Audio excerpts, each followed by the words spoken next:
1997 ನನಗೆ 1994 ticket announce ಮಾಡಿದರು ನನಗೆ.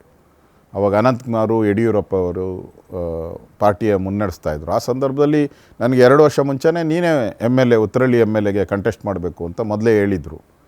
ಸೊ ನಾನು ಓಡಾಡ್ತಾ ಇದ್ದೆ. ನಾನು ನ್ಯಾಚುರಲಾಗಿ ಡಿಸ್ಟ್ರಿಕ್ಟ್ ಜನರಲ್ ಸೆಕ್ರೆಟರಿ ಇದ್ದೆ ನಾನು ಇದರಲ್ಲಿ ಇಡೀ ಬೆಂಗಳೂರಿಗೆ. ಅದಾದಮೇಲೆ ನಮಗೆ ಬೇರೆ ಜನತಾದಳದಿಂದ ಶ್ರೀನಿವಾಸ್ ಅಂತ ಇದ್ದರು. ಅವರು ಸಡನ್ನಾಗಿ ಎಲೆಕ್ಷನ್ ಇರೋವಾಗ 1 ತಿಂಗಳು ಮುಂಚೆ ನಮ್ಮ ಪಾರ್ಟಿಗೆ ಜಾಯ್ನ್ ಆಗೋಕ್ಕೆ ಬಂದುಬಿಟ್ರು. ಸೊ ಅವ್ರು ಜಾಯ್ನ್ ಆದ ತಕ್ಷಣವೇ ನನಗೆ ಟಿಕೆಟನ್ನು ನಿರಾಕರಿಸಿದ್ರು. ಅವಾಗ ಗಲಾಟೆ ಆಯಿತು, ಹೋರಾಟ ಎಲ್ಲ ಪೊಲಿಟಿಕಲ್ ಏನೇನು ಆಗಬೇಕೋ ಆಯಿತು. ಅದಾದಮೇಲೆ ನಾನು ಎಲೆಕ್ಷನಲ್ಲಿ ಕೆಲಸ ಮಾಡಿದೆ, ಅವ್ರು ಗೆದ್ದರು. 97ನೇ ಇಸ್ವಿಯಲ್ಲಿ ಬೈ ಎಲೆಕ್ಷನ್ ಅದು. ಅವರು ಪಾರ್ಲಿಮೆಂಟ್ಗೆ ಹೋದರು. ಪಾರ್ಲಿಮೆಂಟ್ಗೆ ಹೋದ ತಕ್ಷಣ ನನಗೆ ಅಲ್ಲಿ MLA ಎಲೆಕ್ಷನ್ಗೆ ಕಂಟೆಸ್ಟ್ ಮಾಡೋವಂಥ ಅವಕಾಶವನ್ನು ನಮ್ಮ ಪಾರ್ಟಿ ಅವತ್ತು ಕೊಟ್ಟರು. ಅನಂತಕುಮಾರ್ ಅವರು, ಯಡಿಯೂರಪ್ಪನವರು ಅವಕಾಶ ಮಾಡಿಕೊಟ್ರು.